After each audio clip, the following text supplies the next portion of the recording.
Hello, स्वागत है आपका क्रिएटिव माइंड यूट्यूब चैनल के ऊपर। और 11th क्लास का चैप्टर नंबर फर्स्ट का एक्सरसाइज 1.2 आज हम स्टार्ट करेंगे। एक्सरसाइज 1.1 को हमने सॉल्व कर लिया था और उसके बाद एक्सरसाइज 1.2 को आज हम सॉल्व करेंगे। और उससे पहले अगर आप चैनल पे नए हो तो चैनल को कर लीजिए सब्सक्राइब और साथ में बेल आइकन को दबा दीजिए ताकि जब भी मैं कोई नई वीडियो अपलोड करूंगा तो आपको उसका नोटिफिकेशन मिल जाए। तो ज़्यादा टाइम वेस्ट नहीं करते, हम सम को स्टार्ट करते हैं। उससे पहले हम डेफिनेशन देखते हैं जो हमारे पास एक्सरसाइज 1.2 है। उसको सॉल्व करने से पहले देखिए ये डेफिनेशन है, अ set which does not contain any element is called empty set और अ नल सेट और अ वॉइड सेट। देखिए जो अभी हमने 1.1 एक्सरसाइज को सॉल्व किया था, उस एक्सरसाइज में क्या था कि जो हमारे पास एलिमेंट होते थे उसकी दो फॉर्म होती थी। एक तो हमने रोस्टेड फॉर्म की थी, दूसरी हमने सेट बिल्ड फॉर्म की थी। लेकिन लेट कीजिए मेरे पास ये रहा सेट ए और इसके अंदर कोई भी एलिमेंट नहीं है। अगर मेरे सेट के अंदर कोई भी एलिमेंट नहीं है तो उस सेट को हम बोलेंगे एम्प्टी सेट, और we can call this set is a null set, और we can call this set as a void set. और अगर हम इसे रिप्रेजेंट करना चाहते हैं तो रिप्रेजेंट करने के लिए हम फाई से रिप्रेजेंट कर सकते हैं। मतलब सेट के अंदर जो वैल्यूज होती हैं, सेट के अंदर जो वैल्यूज हैं, अगर वो कोई भी वैल्यू नहीं है तो उस वैल्यू को हम फाई से रिप्रेजेंट कर सकते हैं। इसकी एक एग्जांपल लीजिए। देखिए यहाँ पे एक एग्जांपल ली हुई है मैंने। लेट कीजिए मेरे पास कोई सेट ए है, मेरे पास कोई सेट ए है और जो मेरे पास एक्स वेरिएबल है उसकी वैल्यू क्या है, 1 से ग्रेटर देन है और 2 से लेस देन है। देखिए 1 से ग्रेटर देन और 2 से लेस देन। अब 1 से ग्रेटर देन और 2 से लेस देन वैल्यू क्या हो सकती है, 1.5 हो सकती है। देखिए अगर मेरे पास कोई वैल्यू 1 से ग्रेटर देन है, 2 से लेस देन है, तो वो क्या हो सकती है, 1.5 हो सकती है। मतलब इन बिटवीन कोई भी हो सकती है, 1 और 2 के बीच की वैल्यू। ठीक है, अगर मैं देखूं, अगर मैं ग्राफ पे देखूं, ये मेरे पास 1 है और ये मेरे पास 2 है, तो इन बिटवीन कोई भी वैल्यू हो सकती है। लेकिन साथ में आप ये देखिए x is a natural number. अगर x मेरे पास एक नेचुरल नंबर है, इट मीन्स क्या कि x की वैल्यू मेरे पास होल नंबर होगी। मतलब कि वो फ्रैक्शन में नहीं आएगी, वो पॉइंट में नहीं आएगी। तो इट मीन्स कि x की कोई वैल्यू पॉसिबल है ही नहीं है। 1 और 2 के बीच में कोई नंबर ऐसा नहीं है जो मेरे पास होल नंबर आए, जो मेरे पास पॉइंट में नहीं आना चाहिए। तो कोई भी नंबर ऐसा नहीं होता। इट मीन्स कि ये जो मेरा सेट है वो बिल्कुल खाली है, ये बिल्कुल मेरे पास सेट है वो नल है। तो इस सेट को मैं रिप्रेजेंट कर सकता हूँ फाइव से। जितने भी सेट जिसमें कोई भी एलिमेंट नहीं होता उस सेट को हम क्या बोलते हैं, एम्प्टी सेट बोल सकते हैं, उसे हम नल सेट बोल सकते हैं, उसे हम वाइड सेट बोल सकते हैं। ठीक है, तो इससे रिलेटेड जितनी भी प्रॉब्लम्स होगी 1.2 एक्सरसाइज में उसे सॉल्व करेंगे। देखिए फर्स्ट जो हमारे पास है, which of the following are example of a null set. जो नीचे हमारे पास सम दिए गए इनमें से कौन सा ऐसा सम है जो नल सेट है और कौन सा सम है वो नल सेट नहीं है। तो देखिए मेरे पास जो फर्स्ट सम है उसे मैं देखता हूँ, set of odd natural number divisible by 2। Okay, तो इस सम को मैं 3 पार्ट में डिवाइड कर देता हूँ। देखो सबसे पहले बोला उसने ऑड नंबर होना चाहिए। दूसरी चीज उसने बोला कि मेरे पास जो नेचुरल नंबर होना चाहिए, ऑड जो है मेरे पास नेचुरल नंबर होना चाहिए। थर्ड उसने बोला कि जो मेरे पास नंबर है that will be divisible by 2। तो जो मेरे पास नंबर है वो डिविजिबल बाय 2 होना चाहिए, वो मेरे पास नंबर ऑड होना चाहिए, वो मेरे पास नंबर है जो वो नेचुरल नंबर होना चाहिए। तो तीन जो कंडीशंस हैं, इन तीन कंडीशंस को मैं सेटिस्फाई करने की ट्राई करता हूँ। देखिए सबसे पहले मेरे पास नेचुरल नंबर कौन होता है। नेचुरल नंबर की अगर मैं बात करूँ तो नेचुरल नंबर मेरे स्टार्ट होंगे 1 से। ओके, उसके बाद मेरे पास आएगा 2, उसके बाद आएगा 3, उसके बाद आएगा 4, 5, 6, 7 एंड सो ऑन। ठीक है, मेरे पास नंबर आएंगे 1 2 3 4 5 6 7 एंड सो ऑन, मतलब पूरे नंबर आ जाएंगे। ठीक है, उसके बाद उसने क्या बोला है, ऑड नंबर होना चाहिए। इसमें से ऑड नंबर कौन से हैं, देखिए मेरे पास 1 ऑड नंबर है, 3 ऑड नंबर है, 5 ऑड नंबर है, 7 ऑड नंबर है। तो इनसे मैं अगर फिल्टर करता हूँ तो क्या वैल्यू आएगी, मेरे पास 1 आएगी, उसके बाद मेरे पास 3 आएगी, उसके बाद मेरे पास 5 आएगी, उसके बाद 7 आएगी एंड सो ऑन। ठीक है, चलो ऑड नंबर भी हो गया, नेचुरल नंबर भी हो गया। उसके बाद उसने बोला डिविजिबल बाय 2। अब जो मेरे पास आंसर आया इसमें से डिविजिबल बाय 2, मतलब वो नंबर मुझे फिल्टर आउट करने हैं, वो नंबर मुझे यहाँ से फाइंड आउट करने हैं जो नंबर 2 से डिविजिबल होंगे। आप खुद देख सकते हो यहाँ पे कोई ऐसा नंबर है जो 2 से डिविजिबल होगा, नहीं, क्योंकि ये सभी के सभी ऑड नंबर है। ऑड नंबर कभी भी 2 से डिविजिबल नहीं होता है। इट मीन्स कि जो मेरे पास सेट होगा उसमें कोई भी वैल्यू नहीं आएगी। तो कोई भी वैल्यू नहीं आएगी तो 5 होगी। अगर वो वैल्यू 5 है, इट मीन्स क्या हुआ कि ये मेरे पास एम्प्टी सेट है। तो जो मेरे पास फर्स्ट है, first is a empty set. Okay, second की बात करते हैं, set of even prime number, set of even prime number. तो यहाँ पे मेरे पास दो चीजें दी गई हैं, ठीक है, यहाँ पे मेरे पास दो चीजें, एक तो इवन है और दूसरा मेरे पास है यहाँ पे प्राइम नंबर। तो सबसे पहले मैं लिखता हूँ इवन, उसके बाद मेरे पास यहाँ पे प्राइम नंबर। ओके, ठीक है, तो सबसे पहले मैं प्राइम नंबर लिखता हूँ। प्राइम नंबर कहाँ से स्टार्ट होते हैं? प्राइम नंबर मेरा 2 से स्टार्ट होता है, उसके बाद 3 आता है, उसके बाद मेरे पास 5 आएगा, उसके बाद मेरे पास 7, उसके बाद मेरे पास 11, उसके बाद 13 एंड सो ऑन, काफ़ी याद आएंगे, ठीक है। साथ में उसने बोला है इवन नंबर, मतलब प्राइम नंबर भी होना चाहिए और इवन नंबर भी होना चाहिए। लेकिन आप देखोगे कि इसके बाद 3 के बाद जितने भी मेरे नंबर आएंगे सभी के सभी नंबर मेरे ऑड होंगे, कोई भी नंबर इवन नहीं होगा। लेकिन फर्स्ट नंबर जो मेरा सबसे छोटा प्राइम नंबर होता है वो मेरे पास क्या है? इवन नंबर है। तो इवन नंबर अगर यहाँ पे मैं सेट को बी सेट मानता हूँ तो बी सेट में मेरे पास क्या वैल्यू आएगी? बी पर मेरी वैल्यू आएगी 2। इट मीन्स कि ये सेट मेरे पास एम्प्टी नहीं है। उसने बोला था कि आपको प्राइम नंबर फाइंड आउट करना है और जो प्राइम नंबर आप फाइंड आउट करोगे वो इवन होना चाहिए। तो ठीक है, तो इवन भी है और प्राइम भी है, इट मीन्स कि मेरे पास 2 आएगी, ठीक है, वैल्यू 2 आएगी। अगर ये 2 वैल्यू एग्जिस्ट कर रही है इट मीन्स कि ये मेरे पास नल सेट नहीं है। थर्ड देखते हैं, x, इसकी रोस्टेड फॉर्म है x is a natural number less then 5। Okay, natural number less then 5 लिखते हैं। लेस देन 5 नेचुरल नंबर क्या होगा? मेरे पास 4 होगा, उसके बाद मेरे पास 3 होगा, उसके बाद मेरे पास 2 होगा, 1 होगा, ठीक है, नेचुरल नंबर तो यहाँ तक होंगे।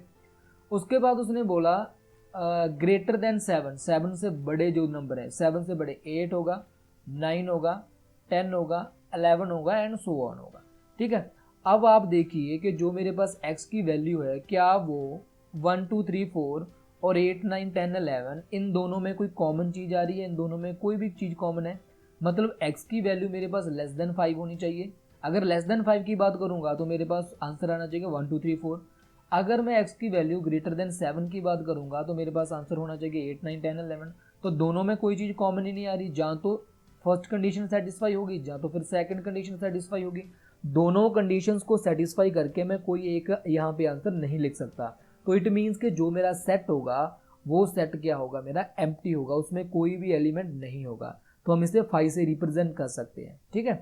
फोर्थ देखिए, फोर्थ में मेरे पास दिया गया है y is a point common to any 2 parallel lines. मेरे पास 2 पैरेलल लाइंस हैं और दोनों पैरेलल लाइंस में मुझे पॉइंट्स फाइंड आउट करने हैं, ठीक है। तो देखिए मेरे पास 2 पैरेलल लाइंस है, देखिए मेरे पास 1 पैरेलल लाइन और सेकंड पैरेलल लाइन। अगर मैं 2 पैरेलल लाइंस की बात करूं तो दोनों पैरेलल लाइंस में कोई भी पॉइंट कॉमन नहीं होगा। देखो यहाँ पे मेरे पास ये पॉइंट है, यहाँ पे मेरे पास ये पॉइंट है। इन दोनों लाइंस में दो पैरेलल लाइंस है, 2 पैरेलल लाइंस है, 2 पैरेलल लाइंस में कोई भी पॉइंट कॉमन नहीं होता है। अगर इनमें कोई भी पॉइंट कॉमन नहीं होगा इट मीन्स क्या कि जो मेरा सेट होगा उसमें कोई वैल्यू नहीं होगी, तो उसमें क्या आएगा? 5 आएगा। अगर उसमें 5 आएगा तो इट मीन्स ये मेरे पास क्या है? This is a empty set. तो ये मेरे पास कौन सा सेट बन जाएगा? एम्प्टी सेट बन जाएगा, ठीक है। देखो एम्प्टी सेट मैंने पहले बता दिया आपको, एम्प्टी सेट क्या होगा कि जो भी सेट आपके पास, जो भी सेट जिसमें कोई भी एलिमेंट नहीं होगा वो आपके पास एम्प्टी सेट होगा, ठीक है। तो मेरे पास क्या बन गया? डी, एम्प्टी सेट बन गया, ठीक है। तो आगे हम देखते हैं इसके जितने भी रिलेटेड और सम है। देखिए सेकंड देखिए, तो आगे हम जो सम करेंगे उसमें हमें 2 चीजें डिफाइन करनी है। First is a finite and second is a infinite. A set which is empty और consist of a definite number of element is called a finite, ठीक है। ओके, तो फाइनाइट हमारे पास सेट कौन सा होगा और इनफाइनाइट सेट कौन सा होगा, इसे देखिए। फाइनाइट सेट वो होगा, फर्स्ट तो जो मेरे पास एम्प्टी सेट होगा वो सेट मेरे पास फाइनाइट होगा। एम्प्टी सेट मेरे पास क्या होगा? फाइनाइट सेट होगा। उसके बाद अगर मेरे पास कोई सेट है और उसमें जो एलिमेंट है वो डिफाइन किए गए, अगर मेरे पास कोई सेट है और उसमें जो एलिमेंट है उसकी मैं काउंटिंग कर सकता हूँ, मतलब उसे काउंट करना इजी है, तो वो मेरे पास जो सेट होगा वो फाइनाइट सेट होगा। अगर मेरे पास कोई सेट है और उसके अंदर जो एलिमेंट है वो मैं काउंट नहीं कर सकता। काउंटर कैसे नहीं कर सकता? क्योंकि उसको बाद में डॉट से रिप्रेजेंट किया जाता है, मतलब अप टू इन्फिनिटी वैल्यूज होती है। तो वो जो सेट होगा मेरे पास उस सेट को हम बोलते हैं इनफानाइट। तो उसे सेट को हम बोलते हैं इनफानाइट सेट। तो इनफानाइट सेट में जो नंबर ऑफ एलिमेंट होते हैं उसे हम नहीं काउंट कर सकते क्योंकि वो इनफानाइट होते हैं, वो डिफाइन नहीं होते कि कितने एलिमेंट होने चाहिए उसमें। लेकिन जो फाइनाइट होता है उसमें डिफाइन होता है कितने एलिमेंट होंगे उसमें, और साथ में एम्प्टी सेट भी हमारा फाइनाइट हो। देखिए अगर मैं किसी रिप्रेजेंट करता हूँ किसी एलिमेंट को ऐसे सेट को ऐसे 2 4 6 8 एंड अप टू 100, अगर मैं इसका लास्ट एलिमेंट लिख देता हूँ, लास्ट एलिमेंट अगर लिखा हुआ है then it will also be a finite. अगर उसका लास्ट एलिमेंट मुझे पता है तो वो फाइनाइट होगा, अगर उसका लास्ट एलिमेंट मुझे नहीं पता है तो वो फाइनाइट नहीं होगा, वो इनफाइनाइट होगा। ठीक है, लेट जहाँ यहाँ पे मैंने दो एग्जांपल दिए है, let W be a set of day of a week, then W finite होगा।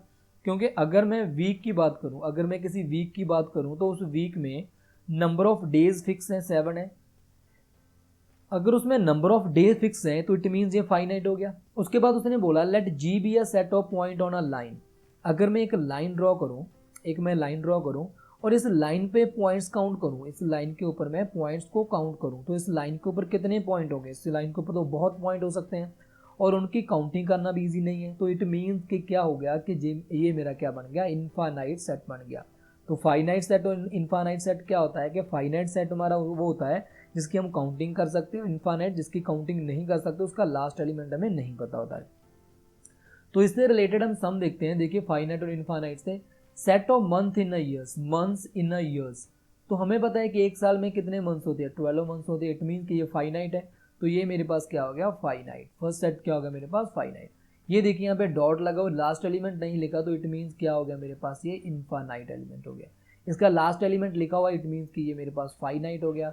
The set of positive integer greater than 100, 100 से ग्रेटर, अगर मैं इंटीजर लिखूं तो 100 से ग्रेटर तो बहुत इंटीजर आ जाएंगे। ठीक है, 101 102 and so on up to infinity. Last element मुझे नहीं पता है, लास्ट एलिमेंट नहीं पता है तो ये क्या होगा मेरे पास, इनफाइनाइट होगा। Set of a prime number less then 99, 99 से लेस देन मेरे पास प्राइम नंबर क्या होंगे, लेकिन 99 है मेरे पास, और 99 से लेस देन जो प्राइम नंबर होंगे वो फिक्स होंगे। ठीक है, वो उसकी काउंटिंग कर सकते हैं हम, 99 से लेस देन होने चाहिए। तो 99 से लेस देन जितने भी मेरे पास प्राइम नंबर होंगे मैं उनकी काउंटिंग करूंगा और उनको फाइंड आउट करके बता दूंगा कि कितने मेरे पास प्राइम नंबर है। तो ये मेरे पास क्या हो गया, फाइनाइट हो गया। तो आगे देखिए, आगे मेरे पास है state whether each of the following set is a finite और इनफाइनाइट। इसमें से भी मुझे फाइंड आउट करना है कि जो मेरे पास सेट है वो फाइनाइट है और इनफाइनाइट है। The set of a line which are parallel to the X axis. देखिए मेरे पास ये लेट कर लीजिए कि ग्राफ है, ओके। तो मुझे क्या फाइंड आउट करना है, set of line which are parallel to X axis. ये मेरे पास एक्स एक्सिस है और एक्स एक्सिस के पैरेलल में कितनी लाइन को ड्रॉ कर सकता हूँ, एक्स एक्सिस के पैरेलल में कितनी लाइन को ड्रॉ कर सकता हूँ, मैं इनफाइनाइट लाइन को ड्रॉ कर सकता हूँ। अगर मैं इनफाइनाइट लाइन को ड्रॉ कर सकता हूँ तो ये मेरे पास सेट क्या होगा, इनफाइनाइट सेट होगा। ये अगर मैं इनफाइनाइट लाइन को ड्रॉ कर सकता हूँ तो इनफाइनाइट होगा। ठीक है, set of letters in English alphabet, English alphabet में कितने लेटर होते हैं, 26 में से काउंट कर सकता हूँ, काउंट कर सकता हूँ, तो ये क्या होगा मेरे पास, finite. This set of number which are a multiple of 5, multiple of 5, 5 के मल्टीपल कितने नंबर होंगे, 5 के मल्टीपल बहुत नंबर हो गए जिसको हम काउंट भी नहीं कर सकते, तो ये मेरे पास क्या होगा, इनफाइनाइट। तो ये मेरे पास हो गया infinite set. This set of animal living in on the earth, ठीक है, अर्थ के ऊपर जो एनिमल लिव कर रहे हैं उनकी काउंटिंग करनी है। ठीक है, तो इनकी काउंटिंग हम कर सकते हैं क्योंकि इनफाइनाइट नहीं है, उनकी काउंटिंग एक फाइनाइट नंबर है, तो ये मेरे पास फाइनाइट आएगा। This set of circle passing through a origin हो, ओरिजिन अगर यहाँ पे ओरिजिन लिखा हुआ है, जहाँ कोई भी पॉइंट लिखा हुआ है, मेरे पास कोई भी एक पॉइंट है, उस पॉइंट में से मैं कितने सर्कल को ड्रॉ कर सकता हूँ, कितने मैक्सिमम सर्कल्स को मैं ड्रॉ कर सकता हूँ। देखिए एक भी किसी भी एक पॉइंट से जितने मर्जी सर्कल को ड्रॉ कीजिए। ठीक है, जितने भी सर्कल आप देखिए ड्रॉ कर सकते हैं इसके बीच में से, एक पॉइंट के बीच में से। अगर आप जितने मर्जी सर्कल ड्रॉ कर सकते तो आप उसकी काउंटिंग नहीं कर सकते, अगर काउंटिंग नहीं कर सकते तो ये मेरे पास क्या बन जाएगा, इनफाइनाइट बन जाएगा। ठीक है, आगे देखिए, आगे जिस चीज से हमें डील करना है वो है हमारे पास इक्वल एंड अनइक्वल। देखिए डेफिनेशन देखते हैं, इक्वल सेट क्या होता है और अनइक्वल सेट क्या होता है। Two sets A and B are set to be equal if they have exactly a same element, we write then A is equal to B, otherwise set is called unequal. देखिए मेरे पास set ए है, late कीजिए मेरे पास set ए है और ए में एलिमेंट है मेरे पास 1 2 3, ए में एलिमेंट है 1 2 3, और वैसे ही मेरे पास सेट बी है, उसमें एलिमेंट है मेरे पास 3 2 1। तो अगर इन दोनों के जितने भी ए में एलिमेंट प्रेजेंट है, सभी के सभी एलिमेंट बी में बी प्रेजेंट है, अगर जितने एलिमेंट ए में प्रेजेंट है वो सभी एलिमेंट बी में भी प्रेजेंट, यहाँ पे 1 प्रेजेंट है, 2 भी प्रेजेंट है, और यहाँ पे 3 भी प्रेजेंट है। अगर जितने एलिमेंट मेरे पास ए में प्रेजेंट है उतने बी में भी प्रेजेंट है तो दोनों मेरे पास इक्वल होंगे, ठीक है। अगर एक भी एलिमेंट ऐसा है जो ए में प्रेजेंट है बी में नहीं प्रेजेंट है, जहाँ बी में प्रेजेंट है और ए में नहीं प्रेजेंट है, तो वो मेरे पास इक्वल नहीं होंगे, ठीक है। तो यहाँ पे आप देख सकते हो एग्जाम्पल में ए में एलिमेंट है 1 2 3 4 और बी में भी एलिमेंट है 1 2 3। इसका ऑर्डर मैटर नहीं करता कि ऑर्डर आगे पीछे लिखा हुआ, वो चीज़ मैटर नहीं करती, बट आपको क्या देखना है कि दोनों के एलिमेंट सेम होने चाहिए, ठीक है। और एक चीज़ और यहाँ पे देखिए, यहाँ पे लेट कीजिए मेरे पास ए है और उसमें एलिमेंट है मेरे पास 1 5 7 और मेरे पास बी है उसमें एलिमेंट है मेरे पास 1 7 5 5 और 7। देखिए मैंने आपको ये बोला था जब मैंने 1.1 किया था तो उसमें मैंने बताया था कि जब हम इसकी रोस्टेड फॉर्म लिखते हैं उसमें एलिमेंट को रिपीट नहीं किया जाता, अगर रिपीट हो भी रहा है तो उसको 1 ही माना जाएगा। तो ये दोनों जो मेरे पास सेट ए है और बी है ये दोनों इक्वल ही माने जाएंगे, ठीक है। इसमें 1 है इसमें भी 1 है, इसमें 5 है इसमें भी 5 है, दो चाहे 2 5 है, इसमें 7 है इसमें भी 7 है, ठीक है। मतलब जो एलिमेंट मेरे पास सेट ए में है वही एलिमेंट मेरे पास सेट बी में भी है, चाहे वो रिपीट हो रहा है बट उस रिपीट को हम कंसीडर नहीं करेंगे। तो ये एलिमेंट जो मेरे पास ए में है वही एलिमेंट बी में है, तो ये दोनों सेट भी इक्वल होंगे। सेकंड एग्जांपल दी गई है, सेकंड एग्जांपल में set A is let A be a set of prime number less than 6। 6 में से छोटे प्राइम नंबर कौन होंगे 2 3 एंड 5 होंगे, ओके। ए सेट की बात करूंगा तो उसमें कौन से एलिमेंट आएंगे, उसमें एलिमेंट आएंगे मेरे पास 2 3 एंड 5, ओके। बी सेट की अगर पी सेट की बात करूँ, P the set of prime factor of 30। 30 के प्राइम फैक्टर क्या है, 30 के प्राइम फैक्टर अगर हम देखें, देखिए 30 के प्राइम फैक्टर 1 मल्टीप्लाई 30 होता है, उसके बाद 2 मल्टीप्लाई 15 होता है, उसके बाद मेरे पास 3 मल्टीप्लाई 10 होगा, ओके।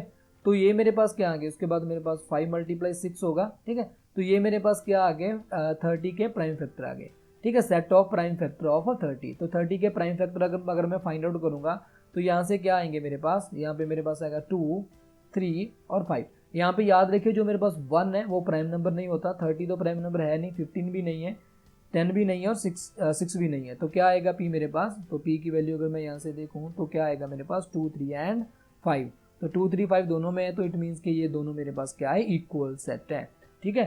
तो इसको हम देखते हैं आगे कैसे सॉल्व करेंगे इसके सम्स को। In the following state whether A is equal to B और नॉट। यहाँ पे देखिए फर्स्ट जो मेरे पास है, फर्स्ट जो मैं ए सेट है उसमें मेरे पास एलिमेंट प्रेजेंट है ए बी सी और डी। सिमिलरली जो मेरे पास बी है उसमें जो मेरे पास एलिमेंट प्रेजेंट है वो है डी ई बी और ए। अब मैं चेक करूंगा कि देखिए यहाँ पे मेरे पास ए प्रेजेंट है और इस साइड पे भी ए प्रेजेंट है, यहाँ पे बी प्रेजेंट है और इस साइड पे भी बी प्रेजेंट है, सी प्रेजेंट है और इस साइड पे भी मेरे पास, सॉरी यहाँ पे सी है, मैंने गलती से ई लिख दिया, सी है एलिमेंट यहाँ पे भी सी प्रेजेंट है, यहाँ पे मेरे पास डी प्रेजेंट है और यहाँ पे भी डी प्रेजेंट है। इट मीन्स कि ये दोनों क्या है एलिमेंट क्या, दोनों सेट क्या है इक्वल है, ठीक है। सिमिलरली आपको बाकी भी चेक करना है, ठीक है, सेकंड आपको खुद करना है और थर्ड में देखो आपके लिए कर देता हूँ। यहाँ पे देखिए मेरे पास ए जो सेट है वो दिया गया है मेरे पास 2 4 6 8 और 10, और जो मेरे पास बी सेट है ना वो मेरे सेट बिल्डर फॉर्म में दिया गया है, रोस्टेड फॉर्म नहीं है, उसमें लिखा है x is positive even integer and x is less than equal to 10। देखिए अब ध्यान से देखिए यहाँ पे मेरे पास x क्या है, सबसे पहले तो x क्या है मेरे पास पॉजिटिव नंबर है, x मेरे पास पॉजिटिव नंबर है, उसके बाद x मेरे पास इवन इंटीजर है, उसके बाद x की जो वैल्यू है वो लेस देन 10 है। तो सभी चीज़ों को मैं यहाँ पे कंबाइन करता हूँ। सबसे पहले देखिए इंटीजर क्या होता है, इंटीजर मेरे पास क्या होता है, जैसे -5 हो गया, -4 -3 -2 -1 0 1 2 3 4 5 6 एंड सो ऑन, ठीक है। दोनों साइड पे मेरे पास इन्फिनिटी तक जाएगी वैल्यू। लेकिन उसने बोला पॉजिटिव नंबर, इट मीन्स कि जो मेरे पास नेगेटिव वैल्यू वो सभी की सभी कैंसिल आउट हो जाएंगी, तो मेरे पास क्या आएगा फिर पॉजिटिव वैल्यू आएगी, ठीक है। पॉजिटिव वैल्यू में भी आगे उसने बोला इवन नंबर, ओके। तो इवन नंबर मेरे पास क्या आएगा, अगर मैं पॉजिटिव वैल्यू की बात करूं तो उसमें इवन नंबर मेरे पास आएगा 2 4 6 8 10 12 and up to so on. लेकिन साथ में एक कंडीशन और है लेस देन 10 और इज इक्वल टू 10। तो मेरे पास 12 भी कैंसिल हो जाएगा और इसके आगे की जितनी भी वैल्यू वो कैंसिल आउट हो जाएगी। तो मेरे पास क्या आएगा फिर, मेरे पास b की जो वैल्यू आएगी वो आएगी मेरे पास 2, 4, 6, 8 और 10। तो ये अगर मेरी वैल्यूज दोनों की सेम है, दोनों सेट की वैल्यू सेम है, इट मीन्स कि ये मेरे पास जो सेट होगा वो सेट क्या होगा, इक्वल होगा। ठीक है, तो सिंपल था, बिल्कुल सिंपल है। और इसका जो फोर्थ सम है वो आप खुद कर सकते हो। देखिए उसमें सिंपल है कि मेरे पास क्या है कि जो फर्स्ट फॉर्म है उसको उसने रोस्टेड फॉर्म में दिया है, और जो मेरे पास सेकंड है उसमें उसने क्या दिया है, सॉरी फर्स्ट में मुझे सेट बिल्डर फॉर्म में दिया है और सेकंड में मुझे रोस्टेड फॉर्म में दिया गया है। आपको सिंपली करना है कि x is a multiple of 10, 10 के मल्टीपल आपको देखने हैं। और यहाँ पे आपको क्या b में क्या है, आपके पास फुल एक फॉर्म दी गई है, एक आपके पास रोस्टेड फॉर्म दी गई है, उससे कंपेयर करना है। ठीक है, तो सिंपल है, इसमें कोई मतलब है नहीं इतना डिफिकल्ट, तो आप इसे खुद ट्राई कर सकते हैं। अगर आपको कोई प्रॉब्लम आती है इसमें तो आप मुझे कमेंट बॉक्स में लिख देना, तो हम उसे क्या करेंगे, नेक्स्ट जब वीडियो बनाएंगे तो उसमें सॉल्व कर लेंगे। आगे देखिए, are the following pair of sets are equal, give reason. जो मेरे पास नीचे सेट दिए गए हैं क्या वो इक्वल है या नहीं है, तो इसके बारे में पूछा है। देखिए ए मेरे पास क्या है, यहाँ पे 2 and 3 है। ओके, बी जो मेरे पास सेट है, बी की वैल्यू उसने बी को डिफाइन किया गया है, एक्स वेरिएबल है, X is solution of X square plus 5x plus 6 is equal to 0। तो x की यहाँ पे वैल्यू फाइंड आउट कर लेते हैं, क्या आएगी। देखो मैंने ये आपको 10th क्लास में बताया था, जो 10th क्लास में हम जब सम को सॉल्व कर रहे थे, इसको सिंपल सॉल्व करना बिल्कुल ईजी होता है। देखिए यहाँ पे मेरे पास m की वैल्यू यहाँ पे 6 आएगी, आपको फर्स्ट और लास्ट को मल्टीप्लाई करना होता है। s की वैल्यू अगर मैं यहाँ से चेक करूँ तो मेरे पास 5 आएगी और मुझे यहाँ पे प्लस का साइन लिखना होता है। उसके बाद मैं 2 नंबर फाइंड आउट करूंगा जिसको प्लस करके मेरे पास 5 बने और मल्टीप्लाई करके मेरे पास 6 बने, तो वो 2 नंबर है मेरे पास 2 + 3। और मैंने आपको बताया था अगर यहाँ पे प्लस का साइन होता है, तो आपको क्या करना होता है, यही आपका आंसर होता है और इसका सिर्फ साइन चेंज कर देना होता है। तो मेरे पास x की वैल्यू क्या आएगी, -2 -3। तो इट मीन्स कि मेरे पास जो सेट b आएगा वो क्या आएगा, -2 and -3। अगर मेरे पास a की वैल्यू 2 and 3 है और b की वैल्यू -2 -3 है, ये दोनों इक्वल नहीं है। इट मीन्स कि जो मेरे पास फर्स्ट सेट है वो इक्वल नहीं है। ओके, तो मैं सेकंड सेट इसका देखता हूँ, सेकंड सेट को हम सॉल्व करके देखेंगे कि वो इक्वल है या नहीं है। तो सेकंड सेट के लिए मैं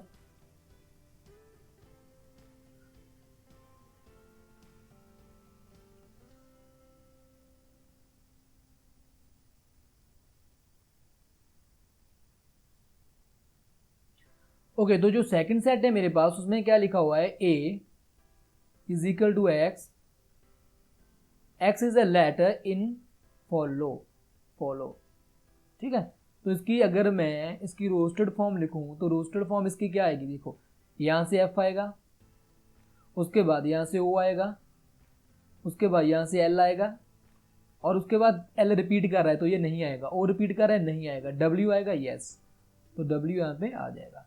उसके बाद अगर मैं b को चेक करूँ, b को देखूँ, ओके, तो यहाँ पे मेरे पास सबसे पहले w आएगा, उसके बाद यहाँ पे मेरे पास o l एंड f, ये जो सभी वैल्यूज़ हैं वो डिफरेंट ही है, तो ये मेरे पास वुल्फ आ जाएगा। तो अब देखिए यहाँ पे w है, यहाँ पे भी w, यहाँ पे o है, यहाँ पे भी o है, यहाँ पे l है, यहाँ पे भी l है और यहाँ पे f है और यहाँ पे भी f है। इट मीन्स के a is equal to b आएगा और जो मेरा सेट a है वो b के इक्वल होगा।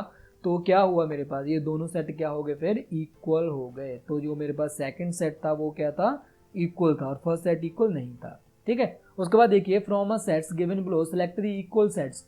तो मेरे पास यहाँ पे सेट्स दिए गए हैं, तो उन्होंने बोला इसमें से इक्वल सेट्स कौन से हैं ये बताइए मुझे। ठीक है, तो कौन से सेट इक्वल है वे आपको खुद फाइंड आउट करना है। सबसे पहले आप ए लीजिए, ए को कंपेयर कीजिए, यहाँ पे 2 है, 2 देखिए कहाँ पे है। ठीक है, एच नहीं है, इसमें भी नहीं है, इसमें भी नहीं है, इसमें भी नहीं है, इसमें 2 है। ठीक है, तो ये इक्वल हो सकता है और इसमें भी 2 नहीं है और ये भी, इसमें भी 2 है, तो ये भी इक्वल हो सकता है। तो अभी 4 देखिए, 4 सेकंड वाले में है, इसमें भी है। अब 8 देखिए, 8 इसमें नहीं है तो ये नहीं होगा, इसमें भी नहीं है, ये नहीं होगा, मतलब ए किसी के भी इक्वल नहीं है। उसके बाद बी चेक कीजिए, इसी तरह से सी चेक कीजिए, डी चेक कीजिए, ई चेक कीजिए और जितने भी एलिमेंट प्रेजेंट है उस सब को आपको ऐसे ही चेक करना है। ठीक है, तो जितने भी सम थे एक्सरसाइज 1.2 से रिलेटेड वो मैंने सॉल्व कर दिया, 1.3 एक्सरसाइज को लेके आएंगे। लेकिन उससे पहले कि आपको करना है, जो वीडियो इसको ज़्यादा से ज़्यादा शेयर करना है, क्योंकि इसमें बहुत कम लाइक होते हैं और बहुत ज़्यादा कम व्यूज़ होते हैं। और अगर इसके ऊपर काफ़ी ज़्यादा व्यूज़ और लाइक्स आते हैं तो नेक्स्ट हम इसका 1.3 चैप्टर एक्सरसाइज लेके आएंगे। और उससे पहले अगर आप चैनल पे नए हैं तो चैनल को कर लीजिए सब्सक्राइब और साथ में बेल आइकन को दबा दीजिए। अगर आपका कोई डाउट, सजेशन, रिकमेंडेशन है तो उसको कमेंट बॉक्स में लिखिए। वीडियो कैसी लगी उसको भी कमेंट बॉक्स में लिखना मत भूलिए और वीडियो को अपने दोस्तों के साथ शेयर करना मत भूलना। Thank you.